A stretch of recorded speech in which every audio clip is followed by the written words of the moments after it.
空调内机滴水怎么回事？有客户说他空调内机滴水，我们去看一下。已经到了，就是这个空调啊，品牌是个 TCL 的。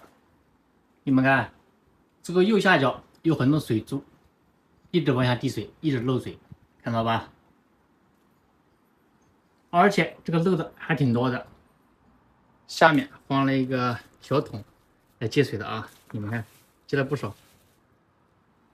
其实像这种问题还是挺常见的，不过解决很简单，一般的有2种解决方法。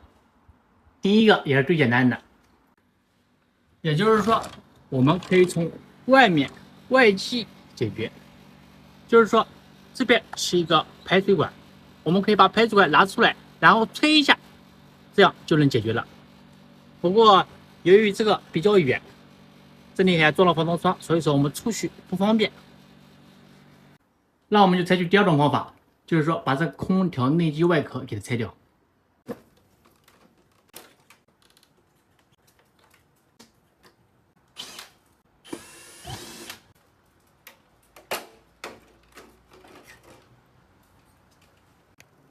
打开后里面就这样子的，这下边还在滴水。在这个时候我们看一下这个接水槽水多不多，你们看还是挺多的，那基本上就可以判断就是装堵了。这时候我们可以找根吸管，然后插到这个排水孔这里，再来吹一下。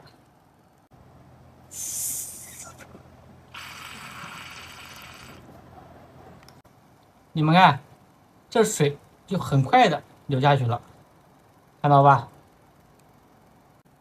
但是看这里好像没什么水了，但是这下面还在滴，还在漏。那像这个啊，可能就是这边的塑料变形了而引起的，说明这个空调漏水的原因有2个。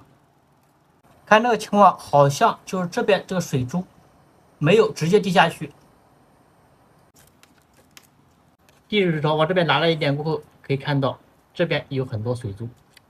像这个原因啊，也就是说这个水珠碰到这个塑料呢，从这个塑料就滴下去了。所以说这边我们也要给它处理一下，因为这边全都生锈了，塑料也有点变形了，所以说我们把这边给它剪掉，不让它们碰到一起。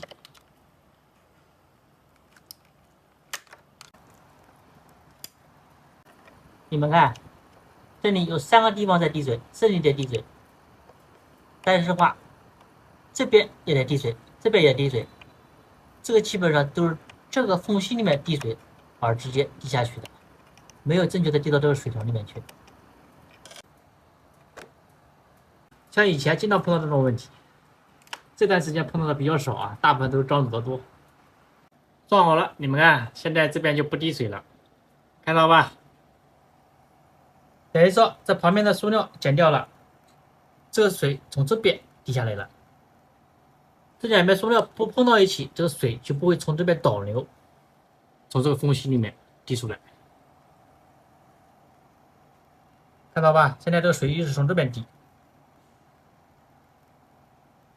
等会儿把这个空调全部装好，这个空调就搞定了。